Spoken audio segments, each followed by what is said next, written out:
Hey everyone, welcome to Primetime Sportz Talk. Now you're used to Primetime Sportz where we just give you the facts, but this is Primetime Sportz Talk where we give you our opinions about the facts. This is my partner Jared Oliver. I'm David Shealy. Thank you so much for joining us. We're here to talk Georgia State basketball, man. Are you ready? I'm ready. I'm excited. The season's finally here. I'm ready for things to kick off, and let's talk some basketball, man. I love basketball. Absolutely. We love basketball here at Georgia State. We're going to start things off. Ladies first. The women's basketball team of Georgia State went against the Tennessee Tech Eagles last night over in Tennessee. Unfortunately, after coming within 4 with about 6 minutes to play, the Tennessee Tech Eagles went on a 12-5 run to put the Panthers away with a final score of 72-65. Jared, I'm going to start with you first. What went wrong in this game? Well, first of all, when you shoot 31% for the entire game, you're not going to win a basketball game. It was the way they played was just totally unacceptable. Makiba Ponder had her 16 points, so she was the leading scorer, one of the leading scorers last year. But they didn't play well overall. I think they shot 12% from 3 in the first half, and you're just not going to win basketball games when you play like that. I think it was, dare to say, embarrassing. Yeah. But this is a team they shouldn't have lost to, Tennessee Tech. It's a team that's totally beatable. Yeah. They have really good players on that team. Georgia State's team. Yes. But this is a game that they shouldn't have lost. But hopefully they can improve and they come back. They come back to the sports arena. And hopefully they can, reevaluate things and get that momentum going for the season. Right. And speaking of that next game, the next game will be tomorrow night, 7 p.m. in the sports arena. The Lady Panthers will be going against Morehead State. So hopefully they can pick it up. And I agree with you because when you shoot so poorly, you don't deserve to win. That's just plain and simple. Of course. And I think because last week, me and Joey were here talking about how there's 10 new players on this roster out of 15. And that's a total reset. That's a total reset. So when you have that, I'm thinking possibly the chemistry's a little bit off, and they got to work on that. And, that's what this loss you can kind of attribute that to. Of course, the poor shooting, but, when chemistry's kind of off, they'll work on that, and they'll get better, and maybe we'll see them improve. Yeah, well, even with that being said, you have the entire offseason to work on things like this. There were some shots where they were just wide open and they just weren't going down. And some nights you have those cases where the ball just doesn't go in. Yeah. But, to shoot 12% from 3 in the first half, 31% for the game, 7 of 28 in the second half. They made a run, but it was too little too late. Yeah. So just not a very good overall game, but hopefully they can turn it around, and we'll see what happens. Yeah, we'll definitely see what happens. And we're going to move on now to men's basketball as we switch over here. So the men's basketball team played at basically the same time as the women's basketball team, except these guys went against Emmanuel College, the Emmanuel College Lions, who is a D2 school. Georgia State comes away with a big 77-58 win. Jared, back to you. What went right in this game? Well, I think everything that went right was defense. Defense was the main key. Defense is what, separated them in the second half. The first half was not a very impressive first half for the men's. We have to remember that this is a Division II team. They played an NAIA team a couple of days ago. Yeah. But I think it was a very solid game, a defensive effort, and this is what his team is going to have to be, primarily defense, because this is not the same team that he had last year. No. We had R.J. Hunter, Curtis Washington, Ryan Harrow. All of those guys were highly recruited out of high school, regardless of whatever happened after that, but they ended up here. So Georgia State is a totally different team. They've got 6 new guys who've never played in a Georgia State uniform, which is understandable. Right. But for them to come out and play slow against Emmanuel College and North Georgia State, for a team that's immersed in the spotlight now, it's just, I don't know why they started out slow and sluggish. And the offense has just been, it hasn't been connecting. It's been off. The rhythm is off. And Ron Hunter knows that. It's going to take time for them to overcome those things and get acclimated with everybody on the team. And another thing, Jeff Thomas. Jeff Thomas has not played well in the first 2 games. No. Which Ron Hunter was on the record in the press conference, and he said that he's not worried about it just yet. Yeah. But the way he played last night, and also Isaiah Dennis didn't even score. No. Jeff Thomas didn't score last night either. And this is supposed to be one of their primary scorers. Yeah. So for him not to get a single basket is a little concerning. That's, so I don't know. I look at this team, and I understand that for one, they have to find a point guard. Yeah. They don't know who their point guard is They yet. don't. Right now, they had Isaiah Dennis in the starting have lineup the very first exhibition game. Yeah. But now he decided to go with Isaiah Dennis because Isaiah Dennis brings scoring. He's a solid ball handler. Or Isaiah Williams. Isaiah Williams, I'm Yeah. sorry, Isaiah Williams. So they put Isaiah Williams in the starting lineup last night. Yes. So, I mean, what he's trying to do, he's trying to get more scorers out on the floor because, I mean, if you look at the lineup, you've got Kevin Ware. Yeah. You previously had Isaiah Dennis. Those two aren't really scorers. They're not scorers at all. Kevin Ware is a defensive player. We know that. I mean, he scored 19 points last night. Yeah. I mean, against Emmanuel College. I mean, of Right. course. But for him to go deeper in this conference, that's not going to happen every night. So Yeah. what I'm looking at is the point guard position. Who is going to step up and be the point guard? We know Isaiah Dennis has been here for 4 years. Yeah. But I need to see more scores on the court and them actually contributing and knocking down shots. In the past 2 games, I haven't seen that. Right, and I agree with you in terms of not being able to shoot well. And the thing about Isaiah Williams that you brought up that's very interesting to me is that this guy finds a way to bring a certain type of energy on the court. You know, it seems like the energy is better when Isaiah Williams is on the court. Yeah. And I'm not saying Isaiah Dennis isn't good, because Coach Ron Hunter said Isaiah Dennis has the keys to the Georgia State Mercedes, and he's going to take us to where we need to go. But he also said that he's still trying to figure out who the 5 guys are that's going to get on the court and do what he needs, like what he wants to be done. So he doesn't have that combination yet. So I do agree with you on that point. The thing about Kevin Ware this year, even though he's not a scorer, you see him trying to become that scorer. Because Georgia State, They don't have a RJ choice. Hunter. Yeah, he doesn't have a choice. There's no Ryan Harrow. There's no RJ Hunter. So those are the 2 top scorers from last year.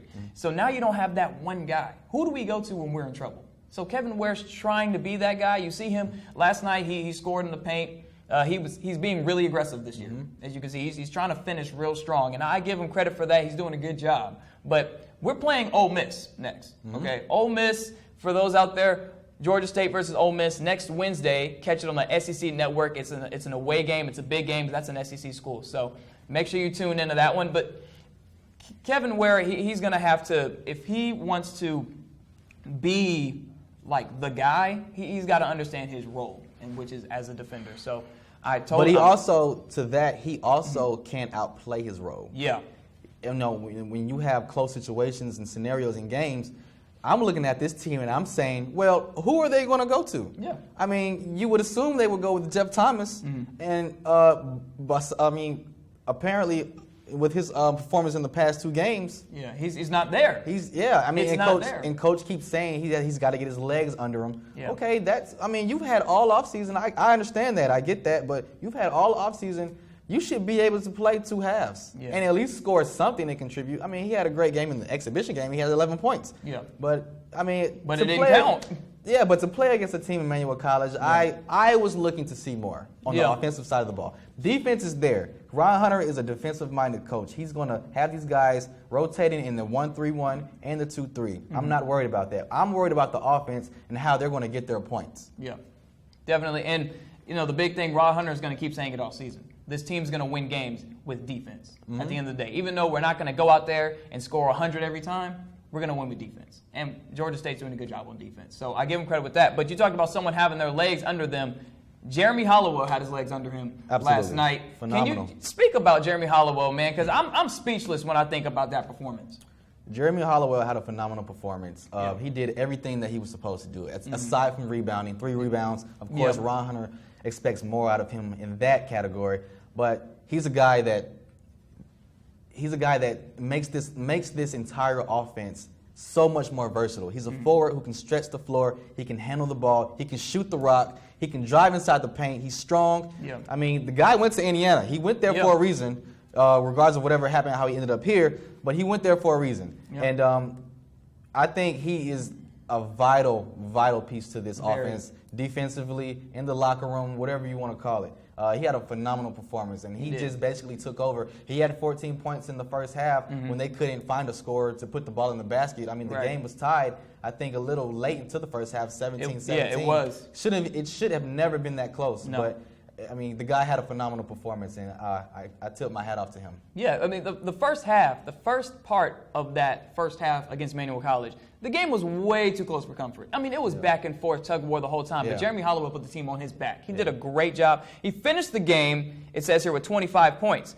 He was 10 for 15. Mm-hmm. Yeah, he did a great job. And I'm from Indiana, okay? I went to high school with some boys that are in the NBA, and Jeremy Hollowell, he knows Indiana's very competitive when it comes to basketball. So he knows what it's like to compete. So seeing him put the team on his back, I'm not surprised by that because that's just what Indiana ballers do. I'm not trying to be a homer too much, but it's just what it is. It's what it is, man. So I'm glad to see that. But we're going to transition here into our segment that we do every Primetime Sports Talk episode, and that's giving out game balls. So we're going to go back to the women. Jared, who gets the game ball for the women?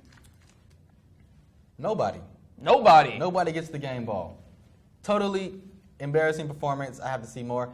I know this is my first show, and I'm supposed to give a game ball, but I'm not giving it to anybody. Okay. When you shoot that bad, 31%, 7 of 28 in the first half, 12% in the first half from 3, no, you don't get a game ball. You need to come back and watch film. That's what you need to do. I'm not giving a game ball to anyone.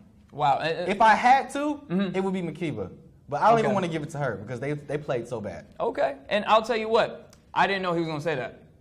There's no script. I had no idea you were going to say that. So that took me completely off guard. Hey, what are we doing? We're calling it like it is. We're calling it like it is. We're absolutely calling it like it is. Okay, we're calling it like it is. Well, I'll tell you what. Tyder, she had 16 points. She did. She had 16 points. She had 7 rebounds. She did. And she had 3 steals. Absolutely. That's an all-around performance to me. So that's why I'm going to give her my game ball. Okay. I'm going to be nice and give someone the game ball. I mean, I'm not like him. Well, nobody gets the game ball. No, I'm not here to be nice. I'm here to call it like it is. Okay. An overall performance. Okay, if we want to go game individual performance, I mean, maybe I'll give it to Makiba. Or maybe Astasia, you know. But terrible. Astasia played a good game, but it wasn't good enough to win. So no. I understand why you give nobody the game ball. Yeah, I can't give anybody that ball. Okay. I get the game ball. That's a whole nother thing. That's a whole nother thing to say, I'm going to get the game ball. Come on now. All right, so let's go to men. Who gets the game ball for the men? Hopefully somebody gets the ball. Yes, actually, Jeremy Hollowell. No question about it. Overall, phenomenal performance.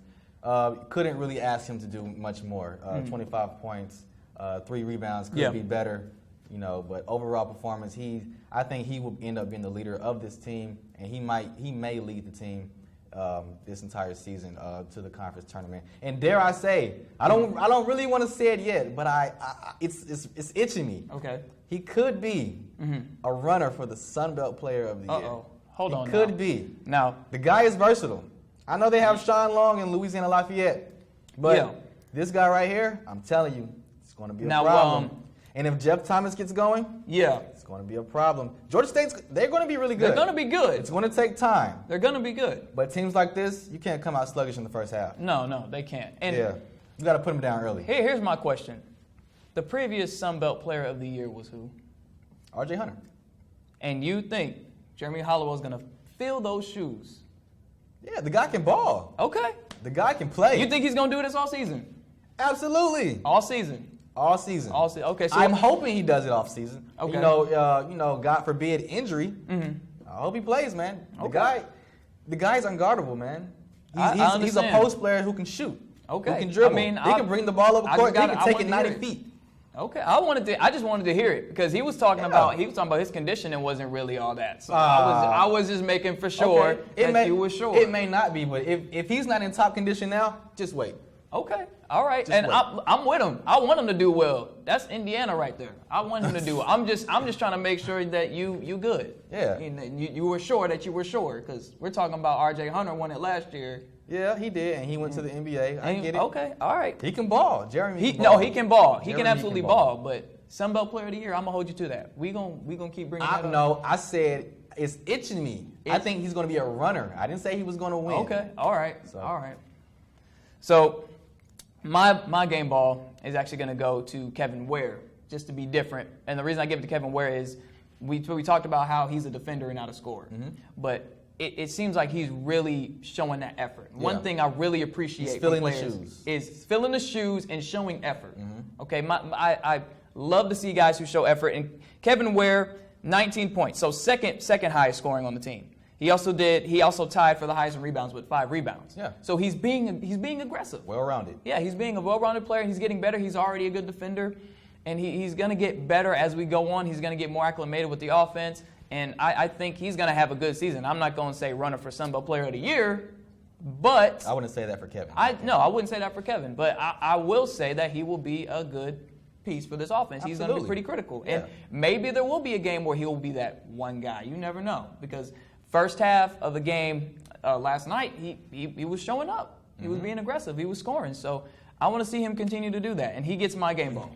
Okay, but let's just recap all of this. Okay. They're playing small schools. Yeah, they are. They haven't played anybody yet. Mm-hmm.